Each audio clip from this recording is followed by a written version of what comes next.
Things just got even darker in the Biggie Smalls case. This is what I want done. Reach out to this dude who I know will do it. And she does just that. She secures a payment, and the three of them conspire to shoot Biggie. The FBI just uncovered how Suge Knight allegedly gave the order and orchestrated Biggie's death. And apparently, that's just the beginning. Word is, the feds discovered even more terrifying details. Let's get into it.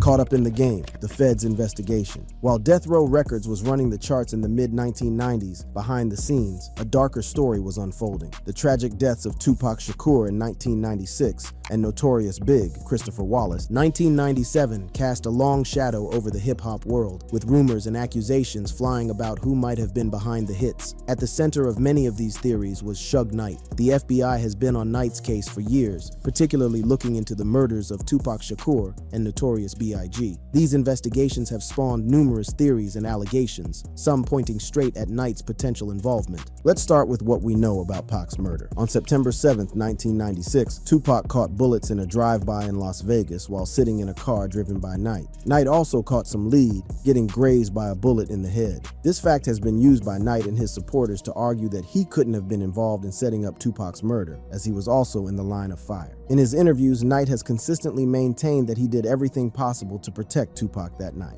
In a recent prison interview, Knight broke down the security measures he had put in place. I know I checked the boxes straight. I know that I made the call to put extra security on Tupac. I know I gave the order and paid for every person that's doing security, retired police officer, off-duty police officer, to have a firearm to make sure they're there to protect Tupac. I know I made the call and had a conversation. If you're doing security, if you're retired police, or if you're still a cop, you're gonna have your firearm on you. Knight has also spoken about the moments leading up to the shooting, describing how he ended up driving the whip with Tupac as a passenger. So when it happened at the MGM, normally Pac will be driving himself and he got people in the car with him. But since something happened, it's on my watch to do my best to protect him. That's how Tupac ended up in the car with me. That's how I got also. I'm never gonna let my little brother, my artist, not be next to me.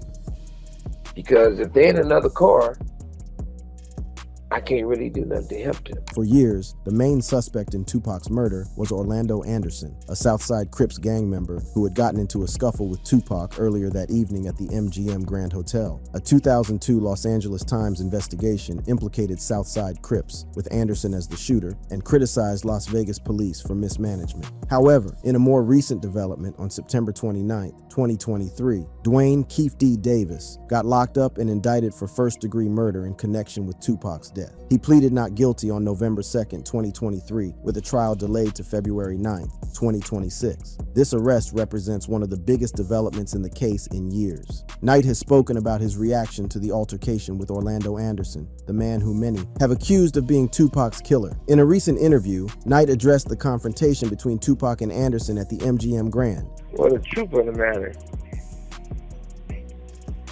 it definitely wasn't nobody gonna snatch Tupac chain. Number one, we wouldn't allow that. Number two, Pac wouldn't allow that. So it wasn't about no chain snatching. Something was told to Pac to make Pac go on one. And when you really look at it, we know, everybody know, that was just a plot. That was just a plan. It happened what happened. When you tell somebody like Pac, his eyes on you, and these people getting paid you, he gonna do what he's supposed to do. He gonna go. And what happened, happened. But there was a lot to go along with that it wasn't a coincidence. This response from Knight suggests that he believes the beef with Anderson was deliberately set up as part of a bigger plot that ended with Tupac's murder. According to a 2023 Marca article, Knight supported justice with Davis's arrest, suggesting he believes others were responsible for Tupac's death. But what about the FBI's involvement in these cases? While the FBI wasn't primarily responsible for investigating Tupac's murder, which fell under the jurisdiction of the Las Vegas Police Department, they did get heavily involved in the investigation of notorious Big S murder, which went down just 6 months later in Los Angeles. Theories about Big S murder have often suggested Knight's involvement as revenge for Tupac's death. A central figure in these allegations is former FBI agent Phil Carson, who has made some explosive claims. In 2021, Carson claimed that Knight financed the 1997 murder of Notorious Big, with Diddy, Sean Combs, as the intended target. According to Carson, the murder was carried out by Amir Muhammad with the help of corrupt LAPD officers. Knight himself has spoken about Big S murder, though he was locked up at the time of the shooting. In a prison interview, Knight shared his thoughts on whether Big came to Los Angeles too soon after Tupac's death. If it's true, I can't say if it was too soon for him to come to LA or they came to LA because they wanted to. I was told that he wasn't ready to come to LA. I was told that Puffy pretty much made him come to LA. And that puzzles me because a rumor has it that all the different involvement of all the different rival shit was involved in it. And I'm not saying that's to be true because I never personally thought that Biggie was involved when we got shot and when Pac lost his life. In this response, Knight suggests that Diddy pressured Big to come to Los Angeles, a decision that ultimately got the rapper bodied. Knight also states that he never believed Big was involved in Tupac's murder, contradicting the theory that Big S murder was payback for Tupac's death. Former LAPD detective Greg Kading, in his 2011 book Murder Rap, alleged that Knight ordered the hit on Big through associate Darnell Poochie Faust, with Knight's ex, Teresa Swan, snitching on the plot. However, despite these allegations, no charges have ever been brought against Knight in connection with Big S murder. The FBI's investigation into Big S murder was thorough, but ultimately didn't lead to charges. Biggie's family filed wrongful death lawsuits in 2002 and 2007, alleging LAPD involvement, but both cases remain unresolved. What's particularly interesting about the FBI's investigations into these cases is how they've evolved over time. Early theories often focused on the East Coast-West Coast beef that dominated hip-hop in the 1990s, with Knight positioned as a key player in that conflict. However, as more evidence has emerged, the investigations have become more focused on specific individuals and potential conspiracies. A significant development in recent years has been Knight's own public statements about these cases. While he's always denied any involvement in either murder, he's increasingly pointed fingers at others, particularly Diddy. In 2024, on his podcast, Collect Call with Suge Knight, Knight accused Diddy of being an FBI informant, stating, "Naturally, Puffy been an FBI informant forever," as they would say. Knight also claimed that the FBI informed Ben Affleck about incriminating tapes involving Jennifer Lopez and Diddy recovered during raids on Diddy's properties. These claims, while unverified, suggest that Knight believes there's a connection between Diddy, the FBI, and potentially the murder cases that have haunted hip-hop for decades. What makes these cases so fascinating is how they blend elements of music industry politics, gang violence, police corruption, and celebrity. The FBI's investigations have had to navigate this complex terrain, often with limited cooperation from key witnesses and suspects who ain't trying to talk to no feds. The truth about what happened to Tupac and Big remains elusive, with the official investigations into both murders still technically open. The Death Row Kingpin, straight out of Compton. Suge Knight is currently locked up on a 28-year bid for a 2015 hit and run that took out Terry Carter. Just recently, on April 29, 2025, Knight settled a wrongful death lawsuit with Carter's family for a cool $1.5 million, with each plaintiff getting $500K. During the settlement, Knight showed up virtually from his cell in San Diego and said, "Terry was a friend of mine. It definitely wasn't done intentionally. It wasn't done to bring harm to him. This settlement comes after a previous mistrial in 2022 where the jury couldn't get their act together. But that's just the latest chapter in Knight's long history of legal drama. Born in Compton, California in 1965, Knight came up in the early 1990s when he co-founded Death Row Records. Under his leadership, Death Row became one of the most influential labels in hip-hop history, dropping classic albums like Dr. Dre's The Chronic and Snoop Dogg's Doggy Style. In a rare interview from 1 week after Tupac Shakur's death in 1996, Knight appeared on MTV News and talked about his relationship with the legendary rapper. When asked how he was holding up physically after catching a bullet in the same shooting that killed Tupac, Knight said, I feel like this. I feel that the last word is always God. But Pac saved my life. The reason why I say Pac saved my life, I got shot in the head, I got grazed some other places, but I still got the bullet in my head. It's still there. But for as trying to get him to the hospital, didn't make me realize how, because usually when you get shot in the head, the first thing the person do is panic. You know, bam, I'm shot in the head, I'm about to die, you know. And once you do that, you can't drive nowhere. My whole thing was, he was I'm like, you shot, I'm gonna get you to the hospital. I'm driving, telling him I'm gonna get to the hospital, kick back. Pac looked at me and said, you know what? You need the doctor more than me, you the one shot in your head. And we laughed the whole time going to find our way to the hospital. That's the conversation we had. In this same interview, Knight emphasized how tight he was with Tupac, showing their bond was way deeper than just business. When asked about the last thing Tupac said to him, Knight responded, we was on the thing that was getting there. I like, Pac, we the last one left, but we talking, this how we talking. He said, homie, I'm straight.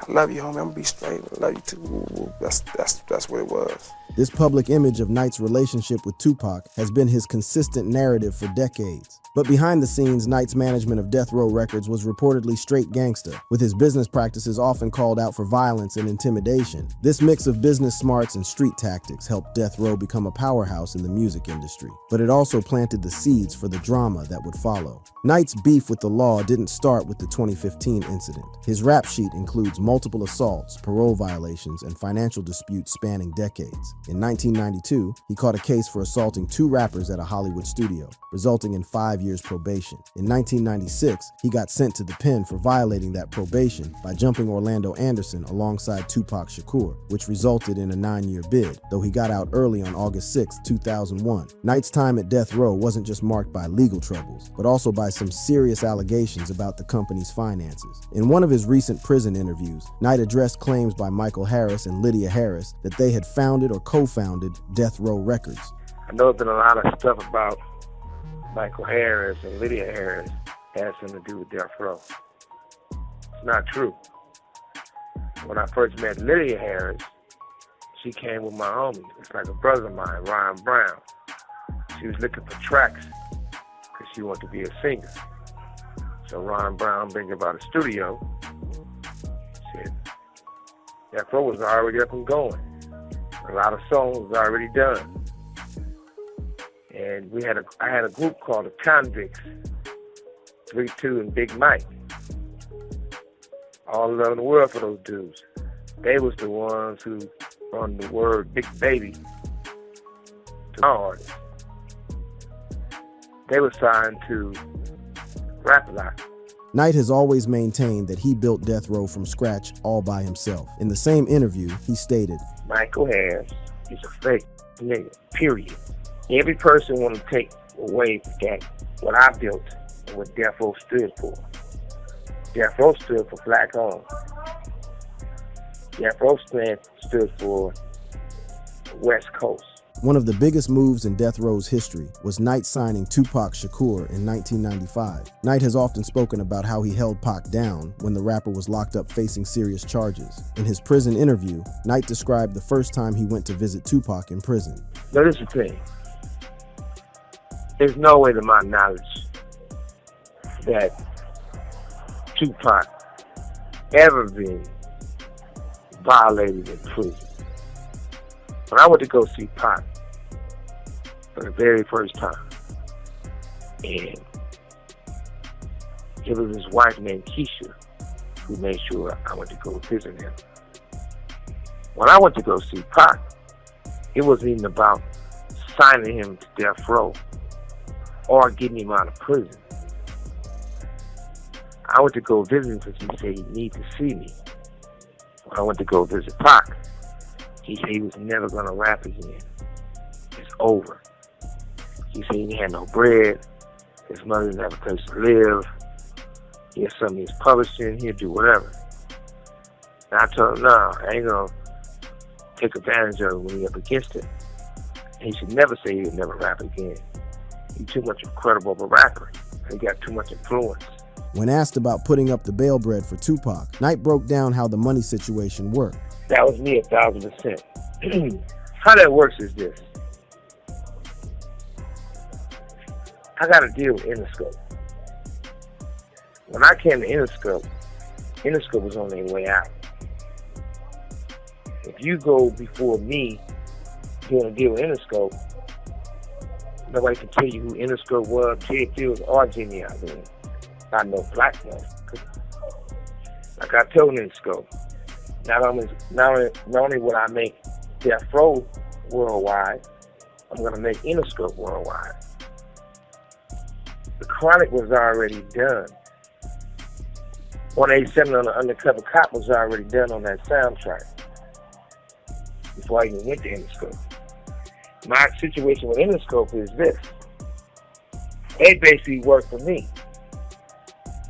Because if they do what Simon says, they're going to listen what he wants. This signing of Tupac didn't just change the game for Death Row Records. It became the centerpiece in all the controversies and mysteries that would follow Knight for decades. The partnership between Knight and Tupac dropped the legendary album All Eyes on Me, but it would ultimately be overshadowed by the tragic events that went down in Las Vegas on September 7th, 1996. What's wild about Knight's story is how one man could rise to such power in the music industry through a mix of business hustle, intimidation, and raw ambition. At its peak, Death Row Records wasn't just a record label, it was a movement that helped shape the sound and image of West Coast hip-hop for generations to come. But as Knight's legal problems stacked up and his relationships with key artists went south, the empire he had built started crumbling. After Tupac's death and Knight's subsequent bid, Death Row Records never got back to its former glory. The label filed for bankruptcy in 2006, with Knight claiming personal assets of just $28,000 and no income, leading to a trustee takeover. Despite all the drama and legal issues, Knight's influence on the music industry is undeniable.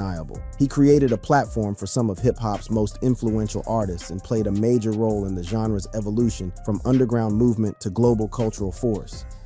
Locked down, but not out. Knight's legacy and future. Today, Suge Knight speaks to the world from behind bars. He's currently serving a 28-year bid for voluntary manslaughter, with eligibility for parole in October 2034. Despite being locked up, Knight has found ways to stay in the public eye and continue crafting his own narrative. One of Knight's main hustles has been his podcast, Collect Call with Suge Knight, which dropped in October 2023 and continues to release weekly episodes, including in April 2025. Through this platform, Knight has been able to tell his side of the story on his past, the music industry, and the unanswered questions that still follow him. Knight's legal battles continue even as he serves his time. In March 2025, Los Angeles County Judge Laura F. Priver straight up denied his habeas corpus petition to overturn his 28-year sentence, calling it untimely and based on evidence deemed not sincere. Knight had argued that issues like poor legal representation and the COVID-19 pandemic had delayed his filing, but the judge wasn't having it. In his prison interviews, Knight has often expressed frustration with the legal system and what he sees as unfair treatment. He has particularly gone in on the lawyers who have represented him over the years. The crazy thing about this is that there's no real lawyers out there. I had one decent black attorney in my whole career, and that was Johnny Cochran. Every other black attorney is cold pieces of shit. To the point where there was a guy named Thaddeus Culpepper. This dude was, not only was he working with the DA, not only did I not hire this guy, who they brought to me, this guy stole money from his own family trust account. He stole $1 million of somebody's check he put in his own account and went to prison for that. But at the same time, he took money from our people, he took jury from our people, and he's working with the DA.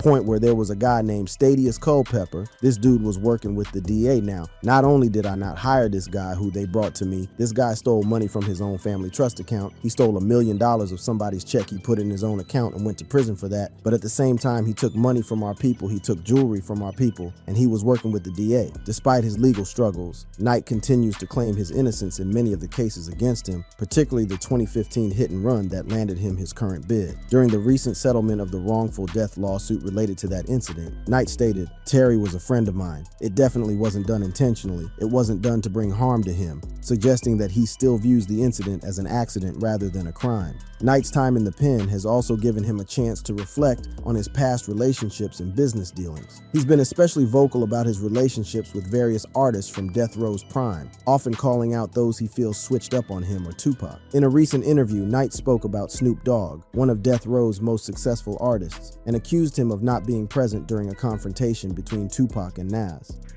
All right, look. We go to New York. It's the MTV Awards. And, you know, I believe in doing everything big. At that point, once Tupac became to be a part of Death Row, his name was changed from Death Row to Untouchable Death Row, if you guys remember. So I ordered a plane. We go to New York. We go to the awards. We went to the awards. We having a good time. There's a lot of tension there. Pac feeling a certain kind of way because, you know, he felt that the people in New York crossed him. And I had to explain to him, every person in New York is not a bad person. And some of the people who crossed you is weirdos. But it's time for everything. You can't hit the whole New York. He was ready to be a prize dude from the Fugees. We was all there. We shut that down. And we went over to the after party. The after party. Knight then added, Snoop was not there. Well, those dudes were scared to go hang out. They wasn't there. Was Snoop saying he was there? Not true. Anybody saying they was there? Not true. Nas definitely didn't push up on Pac. And Nas definitely put his hands on Pac. One thing we know is go. And we all love Pac. Pac was representing the West Coast. Pac was also representing the East Side. Compton. There was too many homies there to let anything go bad when it came to Pac. Knight has also addressed rumors about Tupac potentially bouncing from Death Row Records before his death, straight up denying that the rapper had any intention of leaving the label. You know, I must say, at the time I thought that could be one of the worst things in the world. For Tupac to leave here. I was being selfish. Pac never wanted to go back to prison. He should kill all laws. Shoot me. I don't want to go back to prison. I want to die first. The reason why he didn't want to kill himself. Because he believed if he killed himself, he don't go to paradise. He don't go to heaven. But he's calling and say they were scared to. Knight has consistently maintained that his relationship with Tupac was more than just business. It was a deep brotherhood based on loyalty and trust. In his interview, he stated, I know me and Pac's relationship. It was built on trust and loyalty. And I know one thing. Everybody can make me to be a bad man and say that I had something to do with Pac and Pac. I tell you this. If me and Tupac together, that's my little brother, that's my little homie. If he's fighting 50, he getting beat up. I'm gonna be fighting 50, he will win, and we both gonna be fighting together. Even if we get beat up together, we're gonna be together. If Tupac gets shot, and I'm there, we both gonna be shot.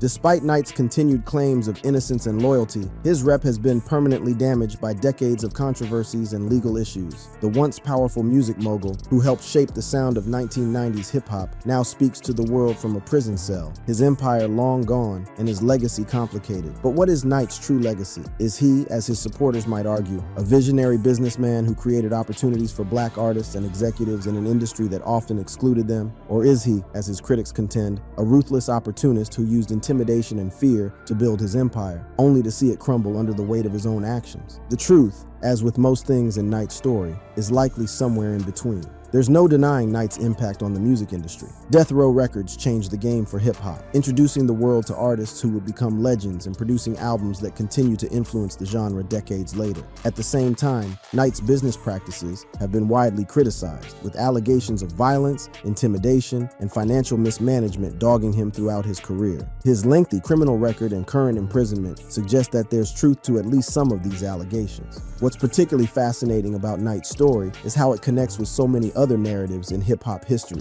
the East Coast-West Coast beef, the deaths of Tupac and Big, the rise and fall of various record labels, and the ongoing evolution of the culture itself. As for the FBI's investigations into Knight and the murders that have haunted hip-hop for decades, the story continues to unfold. While there haven't been any terrifying new discoveries about Knight in 2025, the investigations into both Tupac and Big 1's murders remain officially open. The arrest of Dwayne Keefe D. Davis in connection with Tupac's murder suggests that there may yet be more chapters in these long-running cases. Knight himself continues to have his own theories about who was responsible for these crimes. He's increasingly pointed fingers at Diddy and others in the industry, using his podcast and interviews to share his perspective. In his podcast, Knight has accused Diddy of being an FBI informant and made other wild claims. What's clear is that Knight's story is far from over. With years left on his prison sentence and ongoing legal battles, he'll likely continue to make headlines and stir controversy. His podcast gives him a platform to tell his side, though his claims often lack verification and sometimes contradict known facts. For hip-hop heads and those interested in the industry's history, Knight remains a fascinating and polarizing figure. His rise to power,